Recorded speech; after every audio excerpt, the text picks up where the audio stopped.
Amsterdam at the Westergasfabriek, and there's about 3,500 people here who know everything about Bitcoin or want to know everything about Bitcoin. But one person who has been in this business forever, as long as I remember, is Marc van der Chijs. And Marc, we're here now at this Westergasfabriek. You're back in the Netherlands again. What do you think of the conference so far? I love it. It's great. It's great to see a conference like this again here in Amsterdam. The last one was the last big one. The Bitcoin conference was in 2014. Yeah, I remember. Everybody was there. Yeah. And it's happening again here right now. An international conference. All the big speakers are here. I enjoy it. It's great. Yeah. You cannot walk 3 meters before you see somebody interesting and you can have a conversation with it. Okay. How are you doing in this beautiful Bitcoin winter? Doing pretty good. I mean, as long as you don't sell, it doesn't matter. So that's the trick, right? That's true. Yeah. I mean, look, for me, it's clear. Things will get better eventually. They may get worse first. Who knows? But I mean, long-term Bitcoin is the solution. I think the financial system is on the verge of breaking down, and there's just no other solution. I think. And you have been saying that before, right? I mean, Marc, I know, Marc. There's always two things which is stable. One, you say the financial system is breaking down, and second thing, Bitcoin is going to 100,000. That's totally true. And the thing is, the financial system is actually starting to break down, right? I mean. Oh, there's my burger, by the way. But yeah. No, well, let me get here. Go get his thing. Yeah. So while he gets his burger, because he's a whale, so he gets everything for free. So I met Marc in 2007 in China, and he was basically starting the Chinese YouTube, and I forgot the name of it, but I mean it was bigger than YouTube, and then he basically from that moment he moved to Bitcoin. He started to buy it at a very cheap rate, and now he has his big. Yeah, so I've met him all over the world talking about Bitcoin, and he's a Bitcoin maximalist. He basically thinks that the Bitcoin is the thing to do. He's also very good in mining. He started a mining business. So now you know a little bit of Marc van der Chijs. What was it, Chijs.ch or something? What is your website? Marc.cn. Oh, Marc.cn. Okay, so you also got Chijs.com. I got a number of things, but Marc.cn is the main one. Okay. So now you can just basically eat your burger for. Okay. So now we are in the winter. What's your analysis? Why did we go to 65,000 and now we're sideways for 20,000 for a while? Well, basically, people are looking for liquidity. If things go wrong, if the stock market goes down, people sell everything. That's the biggest problem. Then at the same time, there was a lot of leverage in the markets, and people, when Bitcoin went down to from 38 to 30, people were forced to sell. And if people are forced to sell, the price goes down even more. Mm-hmm. So you get this cascade effect. And Bitcoin just kept on going down, and it's been now endless amount of leverage, and the global situation, and then of course in January, the February the war, and now everything is more unstable. So you don't think it's a weakness of the crypto world itself or Bitcoin world itself? It is the general situation. Correct. It's really that it's the derivative traders. They like to short it, and they're shorting it right now, but they cannot keep doing that. It's like pushing a ball underwater. Eventually, it comes up and it shoots up, and I'm still very positive about the long term. And why are you positive about the long term? Where is the demand coming for? So people want to add Bitcoin in their portfolio. I think it's really because fiat currencies are on the verge of breaking down. That's where the demand will come from. I mean, in order to switch to Bitcoin, it has to be better than the current system, which is hard. I mean, if you look at the Netherlands, it's so easy to use, to pay with with Apple Pay, to pay with the bank systems. Ideal, the PIN. I mean, we have the best payment system in the world, maybe for Scandinavia, but we have a fantastic system. But now also Bitcoin is coming with a system like that. It's similar. I mean, we just did a Lightning transaction together. I mean, it's very easy to do it. I mean, if you know how it works, it's very easy to do it.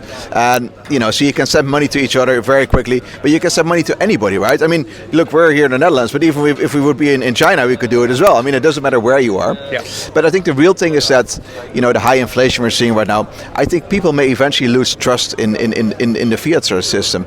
If your currencies go down by 17%, there's going to be social unrest. This could be a spiral that gets worse and worse. What do you think? What do you think, that the euro will break down and people say, "Oh, let's forget about the euro and let's start using Bitcoin or Lightning"? It's a slow process. Some people start doing it, and and I think that's the point that Bitcoin really starts going up again. And that's the combination. If Bitcoin keeps on going up and your money starts losing value in euro, then it becomes a good asset. Yeah. I think that's what's going to happen. That's the point where we're going to see mass adoption eventually. Yeah. You are, as long as I know you about Bitcoin, which is probably around 2013 or something like that, when we first, you are extremely bullish. When are you going to have some doubt? Is there anywhere a doubt in your brain about the future of Bitcoin? Not at all. I mean, it's very volatile, right? But when we first met, Bitcoin was $100. I mean, now it's $20,000. You can say it's only $20,000 because it went up to it's $20,000. So I mean, why should I doubt about something that went up, 200 times since we first met? And Marc has been buying Bitcoin since 2014.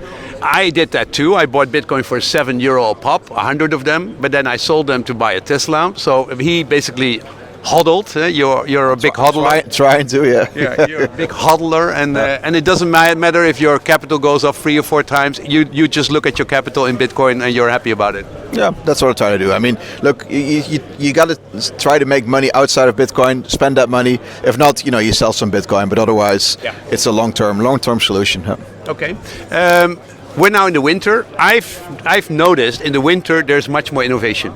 The innovation in the winter is much harder. What innovations do you see happening now?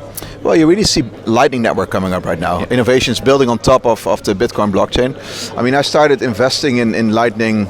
In Lightning Labs actually back in 2016, 6 years ago, very early. I had a 2 years ago, 3 years ago, you gave me my first Lightning transaction on the Blue Wallet. No, I had one of the first Lightning nodes in 2017. Was in the top 10 of the world at that time. It wasn't that big actually, but not many people had it. At that point, I knew this is going to get big. The only problem is I'm always 5 years too early. Yeah, no. And but as long as you hodl, that's no problem. Hey, Lightning, how big is it now? If you look at the amount of transactions per second per day, because it is starting to 30% of the transactions are now Lightning, and it could easily become 100 times more transactions than Bitcoin when people starting to use it. So I mean, there's two things. The number of transactions is important, but actually more important is also how much money is actually in the Lightning Network in total. So and how much is it now? I don't know the number, but it's high. I mean, you can really. It was 1,000 Bitcoin last time I looked. It's more. I think I would, if I would make a guess, it's 4,000 or 5,000 Bitcoin. That's what I think. Okay. Yeah, but.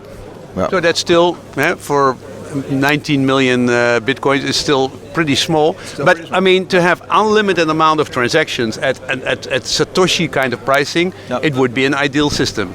I fully agree.